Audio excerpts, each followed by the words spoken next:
Bonsoir, chers amis de l'école de la famille Efata. Bonsoir tous les nouveaux venus. À tous, je dis un accueil très chaleureux. Vous qui êtes abonnés à cette chaîne de l'école de la famille Efata, à ceux qui ne l'ont pas encore fait, je vous invite à vous abonner massivement et à partager les différentes vidéos de l'école de la famille Efata, parce que notre ambition, c'est de pouvoir créer une grande communauté de familles avec un esprit bien donné, avec un concept. Et c'est de ce concept que nous parlons aujourd'hui. Le concept Efata. Vous voyez, à chaque fois que je dis le nom de l'école de la famille, ça se termine par Efata. C'est ce concept Efata qui anime l'école de la famille, qui l'oriente, qui la dirige. Et ce concept Efata, je l'ai tiré de l'Évangile, la Bible. L'Évangile selon saint Marc, au chapitre 7, les versets 31 à 37. C'est l'épisode d'un sourd-bègue. Il n'entend pas bien, il ne parle pas bien, et il a été trimballé par des gens pour être amené auprès de Jésus. Et Jésus le guérit. Si vous lisez attentivement ce passage de l'évangile selon saint Marc au chapitre 7, verset 31 au verset 37, comme je l'ai dit, vous allez voir que cette guérison est tout un processus. Et ce mot Ephata est un mot araméen qui veut dire simplement ouvre-toi. L'Église catholique utilise aussi cette formule de Ephata dans le sacrement du baptême, ce qui est un symbole d'ouverture à une parole qui vient de Dieu. Mais nous n'allons pas parler de cette formule baptismale. Aujourd'hui, ce n'est pas l'objet de notre entretien. Seulement, j'ai constaté, à travers mon expérience de vie en famille ou avec les autres, que ce concept Ephata est aussi un message qui rejoint l'actualité. Ça rejoint ma vie personnelle, ça rejoint la vie de beaucoup d'autres personnes. Le sourd-muet de cet évangile, c'est-à-dire de ce passage, illustre en fait l'état déficient de l'être humain, livré à lui-même. Il y a quelque chose qui ne va pas, il y a quelque chose qui manque à ce jeune homme, à ce sourd-bègue qu'on a amené à Jésus. Et je vous invite à aller lire ce passage-là de façon plus attentive, à tête reposée. Et lorsque je fais une petite observation, un petit constat sur la vie des familles, les rapports interpersonnels et les relations familiales, les relations conjugales, c'est-à-dire entre les deux conjoints, monsieur, madame, les relations parentales, c'est-à-dire entre les parents et les enfants, et la fraternité, qui est un mode de relation entre les frères et sœurs, les enfants d'une même famille. Lorsque je regarde cela, je peux constater ceci. Les gens manquent assez souvent et de façon visible d'inspiration, et cela vraiment de façon générale dans leur existence. euh, on est vide, nos conversations sont vides, aucun souffle n'anime ces conversations parfois, c'est la routine, on dit un petit mot ici, un autre petit mot là, c'est le conformisme. Il n'y a aucune motivation qui puisse pousser l'autre en avant. Donc, il n'y a pas de vraie communication avec ses proches, avec ses voisins, avec son épouse, son époux, avec ses enfants. Pas de vraie communication. J'ai même constaté que dans certaines familles, il n'y a même pas de communication. Ils ne se parlent pas. Le seul moment où ils se parlent, c'est peut-être des palabres. Dans certaines familles aussi, les échanges sont superficiels. On a vraiment rien à se dire, à part quelques phrases convenues et formelles, et parfois des critiques. On s'assoit, c'est pour critiquer les autres. C'est pour parler des blablabla de la vie. Donc, vous voyez que il y a un appauvrissement de nos conversations en famille. Nos conversations, nos relations interfamiliales sont parfois pauvres. Rien de significatif pouvant apporter une quelconque valeur à l'existence humaine. Ou qui donne même à l'autre avec qui je communique ou je veux communiquer l'envie de vivre au sens vrai de ce mot. Mais évidemment, l'absence de cette bonne communication, de ces conversations positives, amène parfois des violences qui certains se résument ou résument leur vie dans des violences. Violence dans la parole, violence dans le regard, violence dans le silence, violence psychologique, morale, etc. Tout simplement, retenons que on est parfois vide. On est limité dans nos relations interpersonnelles et dans nos relations familiales. Lorsque j'ai fait ce constat-là, je me suis dit, mais tiens, l'épisode de ce jeune homme qu'on a amené à Jésus, donc qui illustre l'état déficient de l'être humain, nous le vivons toujours. Ce n'est pas nouveau pour nous. Avec tout ce que je viens de citer, ce n'est pas nouveau. Alors nous allons essayer de décrypter ce concept Ephata à travers l'épisode de ce jeune homme-là. Et ce décryptage va avoir deux étapes, deux temps. Le passé de ce jeune homme et le présent de ce jeune homme, c'est-à-dire son présent devant Jésus-Christ. Et vous allez comprendre, et chacun pourra savoir où est-ce qu'il se situe parfois,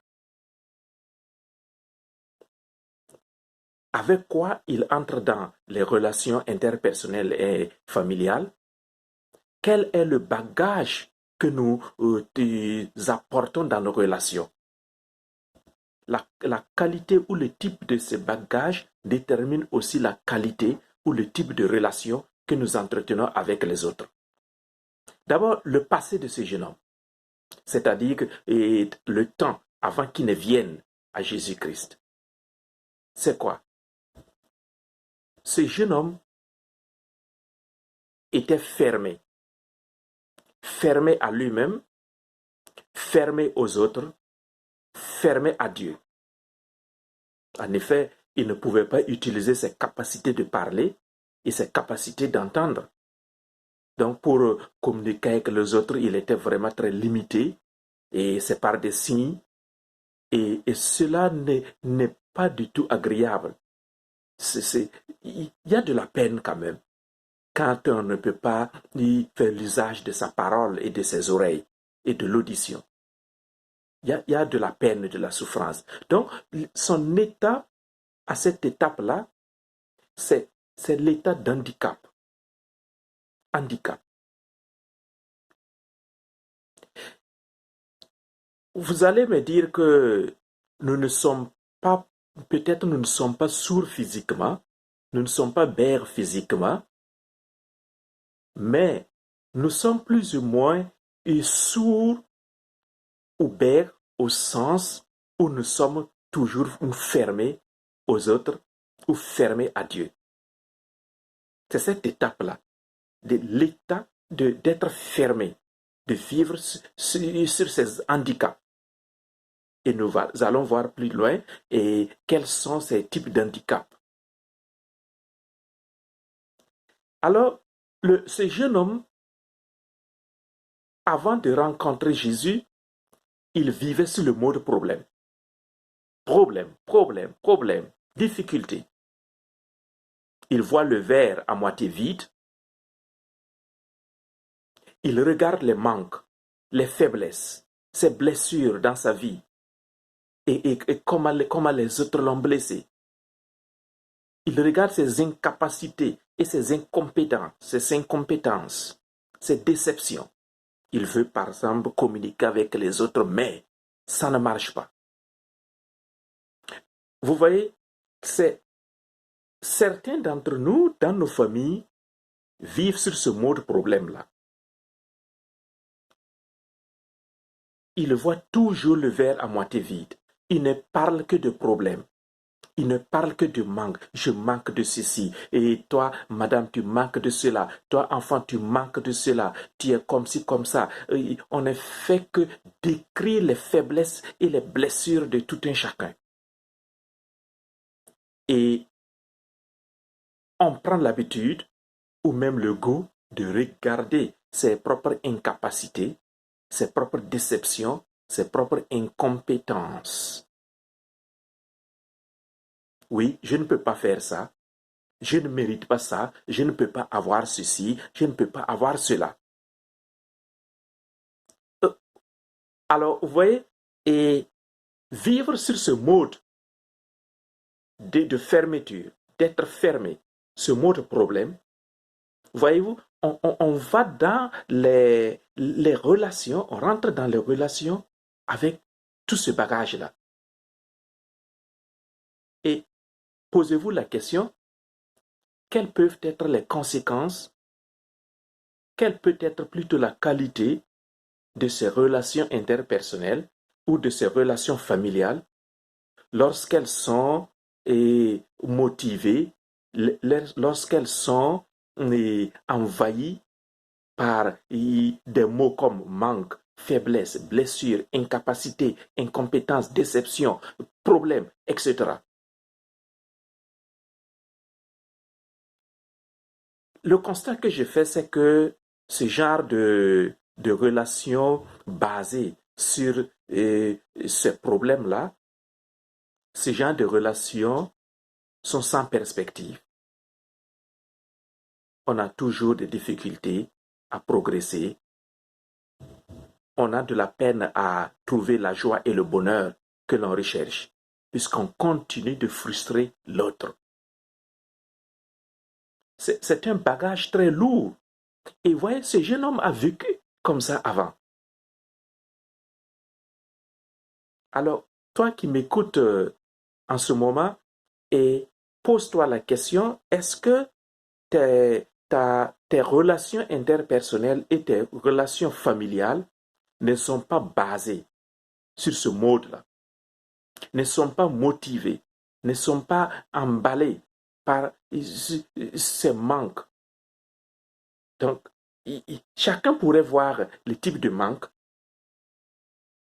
qu'il voit dans sa famille, quelles sont les paroles qu'il a l'habitude de prononcer, quelles sont les pensées qui l'animent par rapport à ces manques, etc. Et chacun pourrait avoir des raisons d'être fermé, et chacun a ses raisons. Je n'aborde pas ces raisons-là aujourd'hui dans cet entretien-là. Mais je voudrais simplement que nous fassions, c'est-à-dire chacun de nous constate ce type, cette étape-là dans notre vie. Et s'observe soi-même pour voir est-ce que je ne suis pas toujours à cette étape-là dans ma relation, dans ma famille, dans mes relations interpersonnelles. Nous allons voir les conséquences de, de, de ces genres de relations basées sur ce que je viens de citer là, sur ces handicaps-là. Je qualifie ce genre de relation du temps de la mort, de blocage. Imaginez-vous, les conséquences, c'est quoi? Sont les gémissements, les découragements. On est tourné vers le passé et on rumine ce qui a marché hier, ce que mon conjoint faisait pour moi quand il me faisait la cour. J'entends ça assez souvent. Oh, maintenant tu fais plus ceci. Or, avant, au début de notre relation, voici, voici. Ok, qu'à cela ne tienne. Je continue de citer les conséquences. Ce sont les plaintes, la colère, la haine, les accusations. On accuse l'autre d'être la cause de ce que je suis aujourd'hui. C'est l'amertume. Alors, je vous pose la question, pensez-vous et croyez-vous que l'on peut construire des relations efficaces et épanouissantes à partir de cela, de ces blocages-là? Gémissement, découragement, plainte, colère, haine, accusation, amertume, etc. Je ne pense pas que oui. Le jeune homme qui a vécu sur ces handicaps-là, vous voyez, la Bible dit que, dans l'évangile selon saint Marc, dit que cet homme a été trimballé par les autres. Il était trimballé comme un paquet à Jésus, puisqu'il était handicapé d'être trop fermé sur lui-même et fermé aux autres. Et donc, ce sont les autres justement qui vont le trimballer. Et toi-même, ce que tu voudras vivre, en fait, tu es l'auteur de ta propre situation. Tu es l'auteur de ton propre malheur, mais sans le savoir. Parce que cette étape de ta vie détruit de façon subtile tes relations interpersonnelles et tes relations familiales. C'est un bagage très lourd, j'ai dit.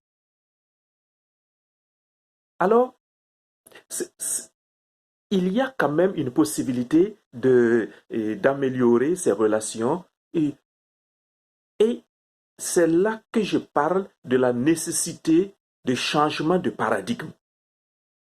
Au lieu de vivre dans nos relations interpersonnelles et familiales comme du temps passé de ce jeune homme, que je qualifie du temps de la mort, temps de blocage, du temps de l'insuccès, du temps des problèmes dans nos relations. Alors, à l'école de la famille Efata, je propose un changement de paradigme à partir du concept Efata. J'ai dit tantôt, le mot Efata signifie ouvre-toi. C'est un concept araméen. Je ne l'ai pas inventé. Tout ce que j'ai fait, c'est que j'ai redécouvert le sens de ce mot, de ce concept araméen. Je me suis réapproprié le sens de ce mot du araméen, Efata qui veut dire ouvre-toi, et je l'ai appliqué dans la vie de famille, dans les relations interpersonnelles et dans les relations familiales. Et donc, pour opérer ce changement de paradigme, je crois et je pense réellement qu'il nous faudra une certaine guérison. Et c'est cette guérison qui manquait à ce jeune homme-là. Et lorsqu'il a été conduit à Jésus, Jésus, en prononçant ce mot Ephata, ouvre-toi, l'a guéri de son passé, l'a guéri de ses blessures, l'a guéri de ses plaintes, de ses manques, l'a guéri de ses gémissements. Jésus l'a guéri de ses faiblesses, de ses incapacités. Et Jésus lui a redonné la capacité de parler et d'entendre. Écoutez cela, la capacité. Et ce changement de paradigme-là, ben, je voudrais dire à chacune d'entre vous et à chacun d'entre vous qui m'écoute, tu as une capacité déposée en toi. Et avec l'école de la famille Efata, je voudrais que tu redécouvres cette capacité-là, que tu te réappropries ces capacités, j'ose dire. Ce n'est pas seulement une capacité, ce sont des capacités, ce sont des compétences. Que tu redécouvres cela et que tu t'investisses avec cela dans tes relations interpersonnelles et dans ta vie de famille. Et tu vas voir, on va voir les conséquences de cela. Donc, à partir du concept, le concept EFATA nous amène à orienter notre vie ou à réorienter notre vie, nos relations interpersonnelles et familiales vers la vie. C'est le temps du possible, c'est le temps de la vie, c'est le temps de la beauté. Et pour comprendre cela, je vous donne l'exemple du tournesol, cette plante-là. Cette plante est là fermée toute la nuit jusqu'au petit matin. Et lorsque le soleil se lève et que les rayons solaires frappent le tournesol, la boucle, le tournesol s'ouvre. Il s'ouvre de cette manière-là et à l'intérieur de ce tournesol, on voit quoi? La beauté de cette fleur-là. On voit toutes les couleurs qui s'agencent harmonieusement au sein de cette fleur. On se voit et la beauté intérieure, tout ce dont est capable ce tournesol. Et tous ceux qui regardent ce tournesol, ouvert dans ce sens, sont émerveillés. Ils tombent dans l'admiration. Vous voyez, c'est cette ouverture-là que je propose aux gens comme démarche dans l'école de la famille Efata, avec le concept araméen Efata. S'ouvrir à soi et s'ouvrir aux autres pour vivre le temps du possible et de la vie dans nos relations. Mais je voudrais que chacun, en tout cas c'est l'expérience que j'ai faite dans ma propre vie de famille, ma vie de relation avec les autres, que vivre avec ce bagage du passé-là fait de handicap, de faiblesse, de méfiance, de blessure, personne ne veut vivre avec moi. Les gens vont me fuir. Mais lorsque je rentre dans le temps du possible, comme le tournesol, tout le monde s'arrête là. Et il contemple. Et tout le monde voudrait vivre avec cette personne qui rentre dans le temps du possible de la vie, cette personne qui s'ouvre et qui présente toute sa beauté intérieure. Et ouvrez les yeux et puis faites l'expérience, vous allez voir. Vous allez d'ailleurs vous rappeler que lorsque vous faisiez la cour, monsieur, madame, je parle au conjoint, lorsque vous faisiez la cour, qu'est-ce que chacun admirait? C'est ce qui est bien chez l'autre, c'est la beauté chez l'autre, la beauté physique, la beauté intérieure, sa façon de parler, tu me plais, comme disent certaines personnes, et je suis enjaillé par cela. Tu tombes dans l'admiration.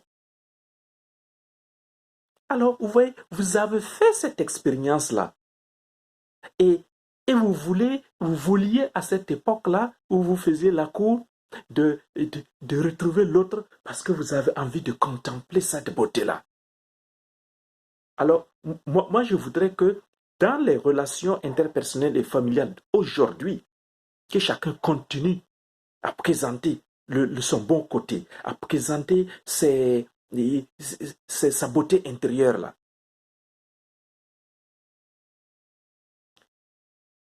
Le concept Efata nous amène, nous apprend à nous réapproprier nos capacités de parler, de communiquer avec les autres. Une bonne manière de parler, c'est sa façon de parler, cette façon de parler qui élève l'autre, qui grandit l'autre. La capacité d'entendre, d'écouter. Ouvrir l'oreille, écouter, comprendre avant de vouloir parler. Tout ça, ce sont les forces positives et constructives. Et chacune d'entre vous a ces forces positives-là et constructives-là. Son potentiel, ses intérêts, ses désirs positifs, ses premiers amours, rappelez-vous, ses premiers amours au début de votre relation. Qu'est-ce qui vous motive? Ton dynamisme, tes rêves. Lorsque tu commençais cette relation, quels étaient tes rêves? Et ça te faisait même manquer de sommeil. Tu étais pressé de vivre avec cette personne. Ton enthousiasme qui est un mot grec qui veut dire le souffle en Dieu. Vous voyez? Le souffle en Dieu. Ou le souffle de Dieu en toi. Alors, les conséquences de quoi? C'est quoi? Lorsque tu vis et avec ce concept Ephata, ouvre-toi, tu ouvres ta beauté intérieure, ta parole ou tes paroles, ton comportement ont un sens et du poids. Tu as de quoi dialoguer avec les autres maintenant. Tu as de quoi discuter avec les autres. Tu as de quoi partager avec les autres. Et ce que tu partages, ce que tu vis avec les autres, il a du sens et a du poids et suscite de l'intérêt. Et c'est comme ça que les autres voudront vivre avec toi. Ils ne voudront pas vivre avec toi et lorsque tu es un bagarreur, un querelleur, un malcauseur, etc. Non, non, non, non. C'est pas ça. Alors, vous voyez, le concept Ephata, ouvre-toi. Ouvre-toi. Vous pouvez trouver bien d'autres aspects de votre beauté intérieure que vous allez utiliser pour investir dans votre relation, dans vos relations interpersonnelles et vos relations familiales. Chacun veut admirer l'autre, chacun veut trouver en l'autre un sens à sa vie.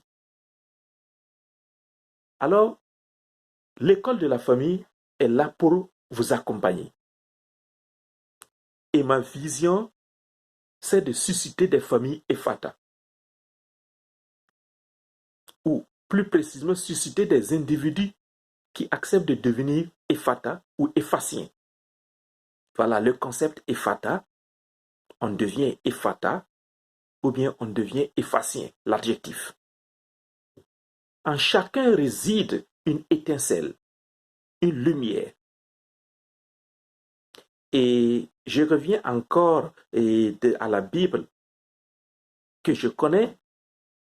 La Bible, la parole de Dieu, dans l'évangile de Saint Matthieu au chapitre 5, Jésus dit, tu es le sel de la terre, tu es la lumière du monde.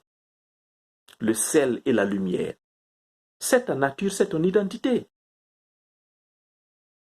Le sel qui donne du goût. Le sel qui conserve, qui préserve des dérives, de la pourriture. La lumière qui éclaire. Et lorsque la lumière éclaire, on voit les chemins où on marche. Alors, si tu es le sel, il te soit sel dans tes relations interpersonnelles, soit lumière dans tes relations interpersonnelles, au lieu d'être ténèbres, au lieu d'être problème, au lieu d'être amertume, au lieu d'être pourriture dans les relations. Non, sois sel qui donne du goût à la vie des autres, sois lumière qui éclaire la vie des autres et qui leur donne cette joie ou cette chance-là d'avancer, de progresser dans leur vie. Ne sois jamais un obstacle à la vie de qui que ce soit dans tes relations, en famille ou ailleurs. Non. Alors, l'ambition de l'école de la famille Ephata, c'est de développer et de valoriser les richesses personnelles de chacun. Ah oui, tu as des richesses personnelles. Et je voudrais t'amener à découvrir et à valoriser ces richesses personnelles pour les investir dans tes relations avec ton conjoint, avec ton époux, avec ton épouse, avec tes enfants, etc. Tu es une valeur. Regardez, vous observez les enfants. Tout enfant pense et croit que son papa ou sa maman, c'est le Tout-Puissant. Regardez, vous voyez ce regard de l'enfant pétri de confiance. Et effectivement, l'enfant a raison.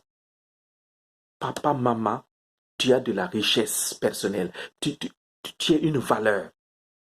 Ne passe pas ton temps à vivre dans le passé comme ce jeune homme-là qui vit avec ses handicaps, qui se laisse embrigader par ses handicaps ou limité par ses handicaps et qui, dans les relations avec les autres, tourne en rond. Ça n'avance pas. Et ça, tu commences une relation ici et ça ne se termine pas, ça ne va pas loin. Et tu vas commencer encore une autre relation, mais sans savoir que c'est parce que tu n'investis pas tes richesses personnelles dans cette relation que ça se coupe. Il y a un problème. Toutes les relations qui ont duré toute une vie, ou en tout cas très longtemps, ils ont appris à valoriser les richesses personnelles à chacun, à chaque membre de cette relation.